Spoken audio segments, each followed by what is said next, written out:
Idiot.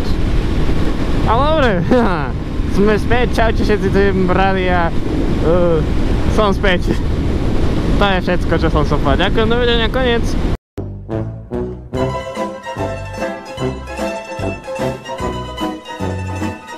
Nebojte sa nič, sme späť. To bude veľmi krátke, veľmi stručné. Misia je jasná, cieľ je pred nami. Máme až 2 ciele. Takže tuto uvidíte moje ciele. Prvý cieľ. Potrebujeme snack. Keďže dneska budem strihať a plus budem asi sa učiť na výšku, potrebujem snack. Takže to je prvá. A druhý cieľ, ale veľmi dôležitý cieľ, je... To je tajné. To je vlastne tajné. Druhý cieľ bude tajný a vlastne hneď pochopíte, čo to bude. A čaute. Hneď pochopíte, čo bude druhý cieľ, ale... Vyzbuchujeme práve poviem tajný cieľ.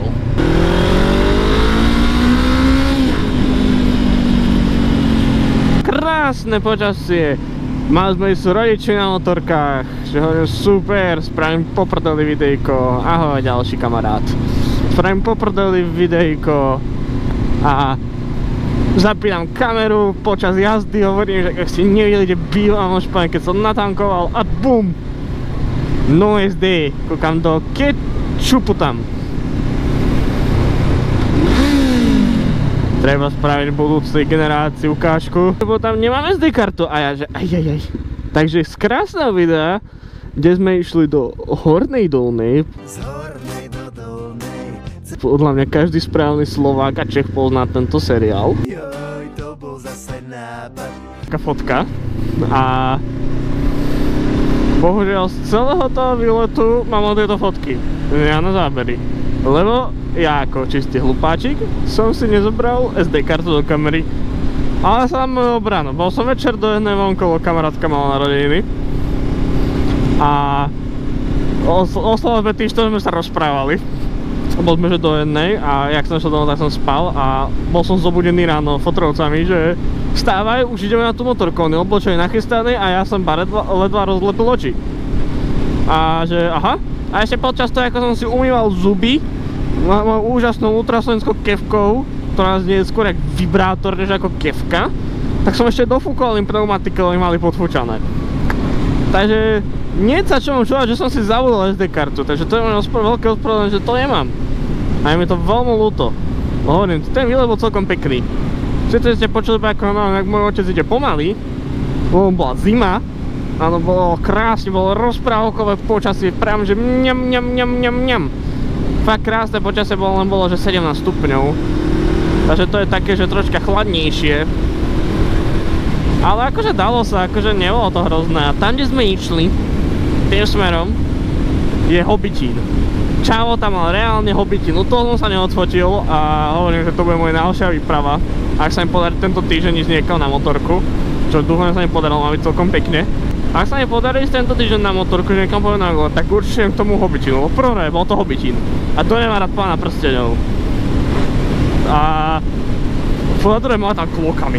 Tam mala tam 6 výstražných tabul, že klokani. A tam hore bola kletka, kde boli tabule, že klokani. Tak verím tomu, že tam bolo aj klokani. A ako je klokana niekde na západe Slovenska pri Piešťanoch je celkom vzácnosť. Nie sme v Austrálii. Jedného dňa spravíme veľmi dlhé video. Alebo celkom veľmi dlhý road trip, ktorý bude že z Hobitína do Mordoru. A douháne podľa tejto fotky, čo myslím ako Mordor, tak áno tam. A to je bol celkom cool výlet. To mi v pozadí hrala iba hudba z Pána prsteňov.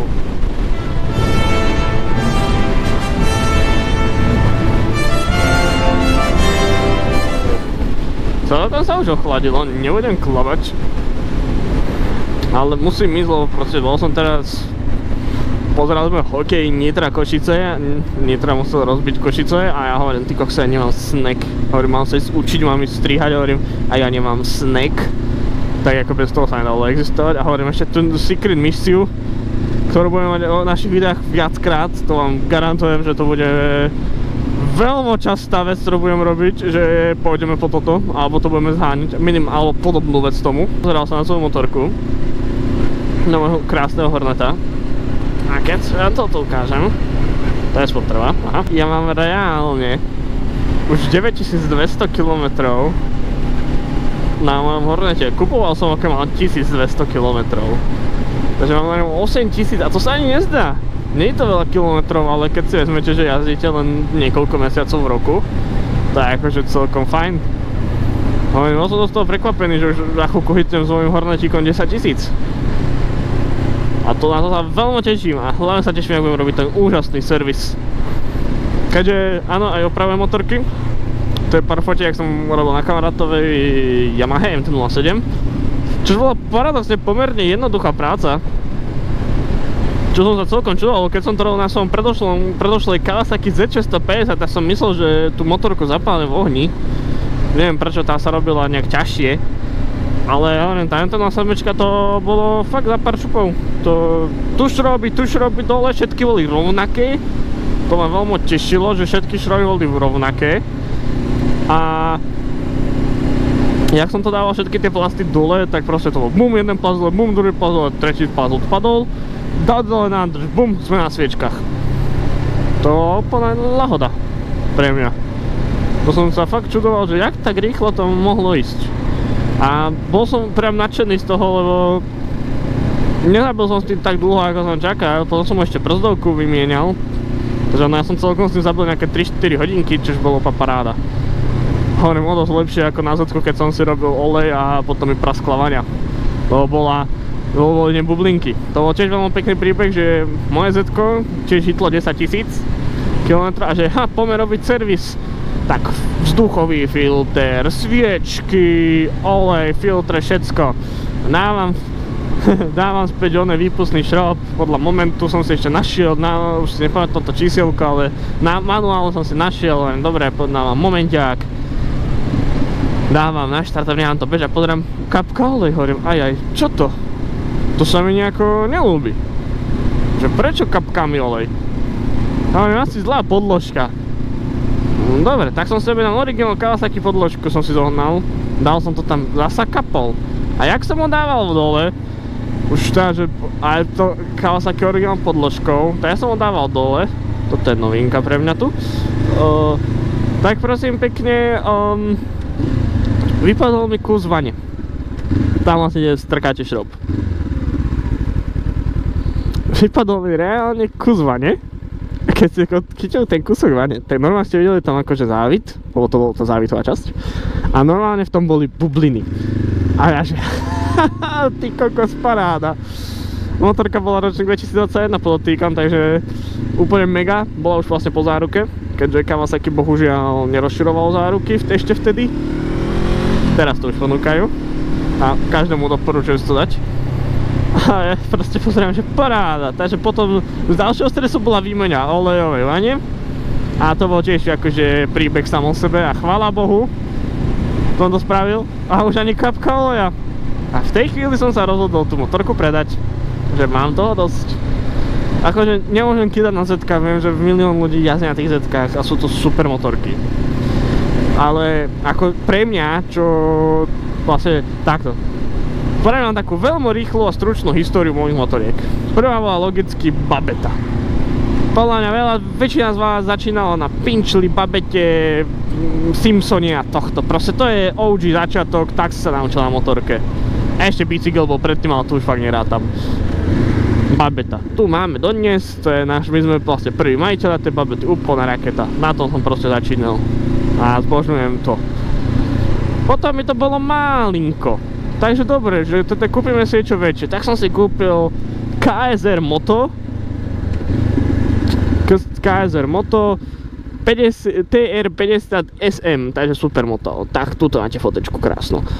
A to bola raketa, čo viete, to bola motorka, to bola mašina. Na tom som vozil všetkých kamarátov. Dajete v 15 to bolo iná beštia.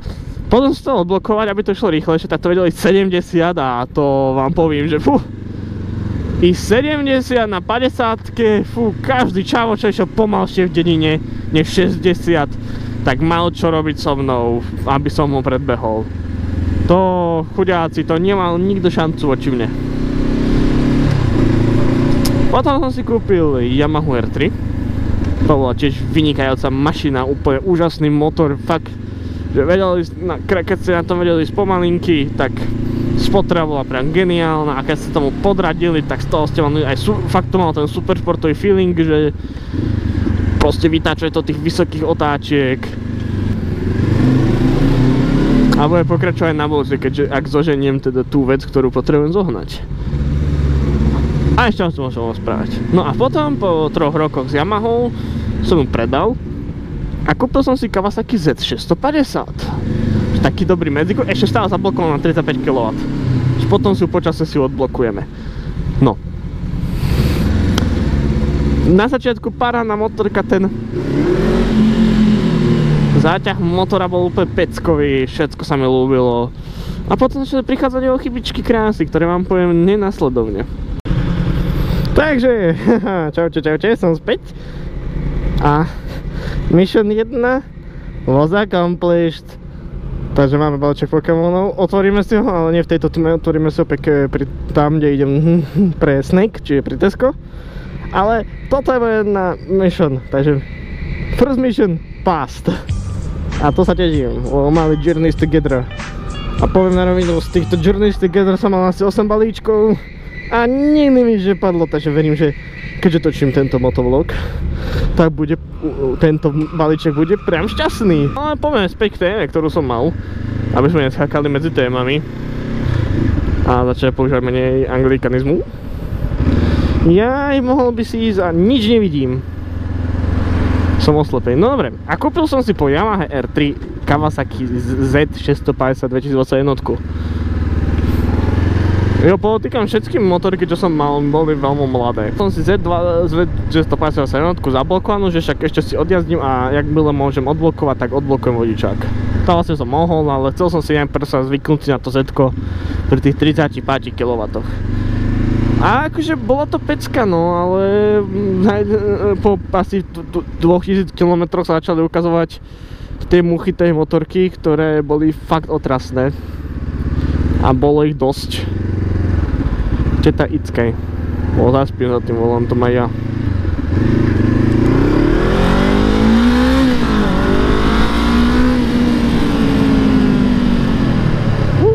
Čo je? No, tieň od autobusu pominul. No, a začali sa ukázať muchy, ešte raz to idem povedať. A muchy toho boli, že podvozok bol podľa mňa otrasne mäkký. Na to, že si vezmete, že Z je ako prezentované ako športová motorka, ale taký veľmi agresívnejší naháč by som to povedal, že aj tak ten dizajn tomu tak nasvedčuje, to, že sedíte v tej motorke, to tak dopomáha a opierate to do zákrut a tá motorka proste odhupuje. Podotýkam, tá motorka mala 4000 km, keď som to kúpil a tak hovorím, to som išiel, bol som na Havrane, tam sme chodívali s takou partiou, čo som mal. Týmto zdravím Rastia Mareka, ak to sledujú. A proste chodili sme tam a nie tamto Z-ko v jednej konkrétnej zákrute taký odskok. A tam mi odskočila motorka a motorka takto ešte to hupávala. Čo napríklad táto Honda vôbec táto preskočí a ide ďalej. A hovorím, že tako, fakt ten povozok je otrasný. A to nehovorím ešte o tom, tam taká druhá mucha, čo mi vadila, bolo to, že keď sa tá motorka zohriala, napríklad v meste alebo celkovo počas jazdy, ale hlavne to bolo v meste, tak tam štrkotal ten rozvodový reťaz. Proste to tam štrkotalo, že stále ste na semafore, ste neočuli motor, ste očuli len a keď to som bolo prirodzené štrkanie, ale on to bolo také všelijaké náhodné, proste nesedelo to tak. Ja som toto veľmi uchylný. Fakt na toto som ja uchylák, proste motorky sú pre mňa polobožstvo a proste nie, motorka musí byť dokonalá. A tam to bolo otrávne. Ja som len prvý myslel, že je niečo pokazené. Tak som to zobral do Kawasaki, originál do Kawasaki. Tam mi povedal, že to je všetko v plnom poriadku, hneď z počutia, že dobre. Ale mne to nedalo, to som mi povedal, nech to rozoberú. Vymenili tam reťaz, chvála Bohu free of charge, že vyskúšame, že proste tá moja reťazka vôbec nebola vybehaná a štrkalo to pero rovnako. A to ma na tom sralo, že proste tá motorka bola v top stave, tip-top, a to štrkalo jak štrkotalka. Proste strašná hrkálka to bola a mne to veľmi vadilo. Aj toto má štrkotanie, jasné, každá motorka to má. O tom bez pochyby. Ale neviem prečo parkujem tu, keď môžem parkovať tam, ale proste hentamto Z-ko to bolo otrasné. To bolo moc. Tak som sa nasral, som ho predal. Predal som vyše roka. To neviem prečo, bol taký problém. No, a jak som ho predal vyše roka, tak potom som si medzi tým, čo som to chcel predať, som si kúpil túto Hondu. To som kúpil 23 ročník, som to kúpil vlastne minulý rok. A malo to 1300 km, ako som hovoril. A toto je vlastne taká stručná história mojich motoriek. A inak som toho mimoriadne spokojný. Jaké pekné auto. Neviem čo to je, ale bolo to pekné. A toto je taká stručná história. Ešte medzi týmto ja som jazdil vám na Kawasaki Versys 650, to je moja tatská motorka. A na tom občas jazdím. Tú motorku fakt nemám rád. Nie, to je ešte pre mňa takáto adventúra. Ale neviem kúpiť snack, nech na mňa ľudia v Tesku nepozerajú na úplného idiota. Dobre, musel som začať nahrávať. Som ešte veľký fanúšik behania aučičok a asi som v 7. nebi. Lebo Nissan LB Silueta určite ide so mnou. Tento Dodge Viper neviem či mám, tento sa mi zdá, že mám. Konečne Mazda RX-7, čo je, tá ide so mnou. Tu je čo? To je nič, toto je nič. McLaren P1 už mám v 2 farbách, takže ten jediný nemusím brať, ale ešte kúkneme takto. Ale Lamborghini Huracan Super Trofeo tiež nemám. Bože môj, ja som závislý na posratom gamblingu v kartičkách. A ešte na posratých aučičkách. Jo, snack máme tiež, takže jo, kúpujem sa aj toto. Fuck it. No. Som späť. A ako ste videli, kúpil som si posraté 3 aučička. To ešte poviem zaplatiť aj priateľka, lebo chcela tú Mazdu pre seba. To som povedal, že keď ju chceš, tak mi zaplate 2. Takže, vybavené. Keďže priateľka je extrémny Mazda, on je fanklub. Ale zabudol som tých Pokémon otvoriť. No tak to hneď opravím. Nič sa nebojte, hneď opravíme.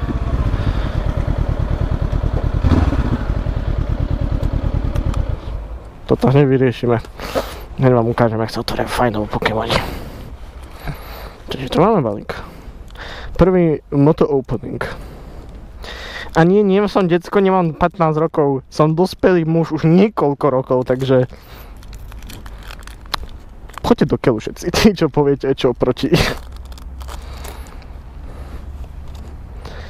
Tak, zelená energia, Leaf. Máme tu Cubone, Joltik, to je jeden z najkrajších. Larvesta krásno, Beldum, Darmanitan, Lokix, Combusken, Mr. Mime, Punchen a Double. Ja hovorím, tieto Journeys Together, mne tam nikdy nič nepadá. To je proste sveté pravidlo, že asi dnes tí všetci hovoria, ak úžasné sú tie Journeys Together, jak tam je vysoký drop rate na všetko. No, ja ten pocit už 9. balík nemám. Ako moja Fabia. Peugeot 308 GTI, toto je veľmi pekné auto. Také nenápadné a zároveň nápadné. A veľmi krásny zvuk to má. To je fakt ako parádne auto, to sa mi veľmi ľúbi.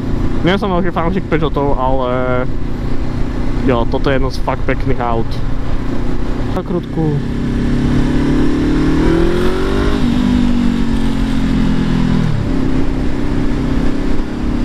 Troška podrážiť. Chcem fakt počuť ten zvuk.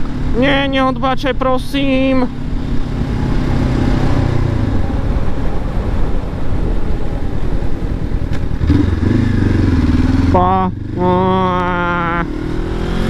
Veľká škoda, ale pozrite, čo je pred nami.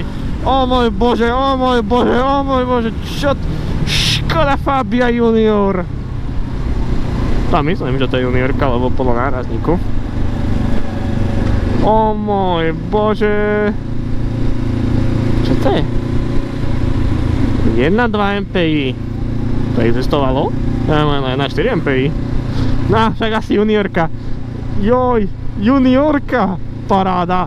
No ale tuto sa musím končilo, sa blížime niekde, kde bývam a tam už sa nebudem točiť, takže ďakujem, že ste boli na môj Journeys a Journeys Together ako ten balík a vidíme sa od ďalšieho videa. Toto video možno vznikne, možno nie, verím, že áno a dúfam, že že sa vidíme. Nezabudnite odber, like a všetko toto a majte sa krásne a čaute.